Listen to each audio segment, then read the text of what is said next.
ఒకరోజు తెనాలి రామకృష్ణ శ్రీకృష్ణదేవరాయల దర్బార్కి వెళ్ళే దారిలో లక్ష్మి అనే ఒక ఆవిడ చాలా బాధగా నిలబడి ఉంది. ఏంటమ్మా అని దగ్గరికి వెళ్ళి అడిగితే, నా కొడుకు ఎప్పుడు చూసినా చంచలంగా ఉంటున్నాడు రామకృష్ణ ప్రభు, ఏం చేయాలో నాకు అర్థం కావట్లేదు అని అడిగాడు. కొంచెం వివరంగా చెప్పమ్మా అన్నాడు. ఎప్పుడు చూసినా కొత్త బొమ్మలు, కొత్త ఆటలు, కొత్త తిండి అడుగుతూనే ఉంటాడు, ఎన్ని తీసుకొచ్చి ఇచ్చినా కానీ సంతోషంగా ఉండడు అని చెప్పింది.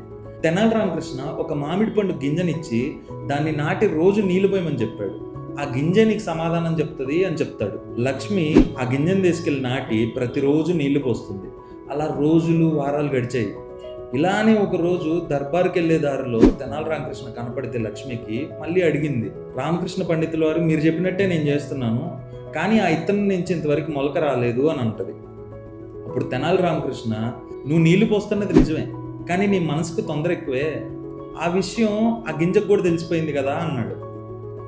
లక్ష్మికి ఆ మాటలు అర్థమయ్యి అవ్వనట్టుగా తలూపేసి వెళ్ళిపోయింది. కానీ ఆమె ఓపికగా నీళ్లు పోస్తూనే ఉంది. వారాలు కాస్త నెలలైనవి. అలా కొన్ని నెలల తర్వాత ఆ గింజ నుంచి మొలకొచ్చింది. అయినా కానీ రోజు నీళ్లు పోస్తూ ఉండటంతో ఆ మొలక కాస్త పెద్ద చెట్టై తీయటి మామిడి పండ్లను ఇచ్చింది. ఆ మామిడి పండ్లని లక్ష్మి కొడుకు కోసుకొని తిని తనొక్కడే తింటం కాకుండా తన చుట్టుపక్కల ఉన్న ఫ్రెండ్స్ అందరికి కూడా పంచిపెట్టి సంతోషంగా ఉన్నాడు. ఈ కథ నుంచి కంక్లూజన్ ఏంటంటే, ప్రతి ఒక్క మనిషికి ఓపిక అవసరం. ఈ రోజుల్లో అందరం త్వరగా కావాలని కోరుకుంటున్నాం.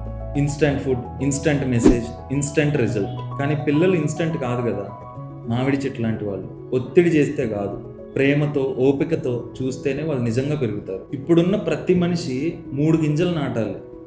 నేలలో కాదు, మన మనసుల్లో. ప్రేమ, ఓపిక, విశ్వాసం.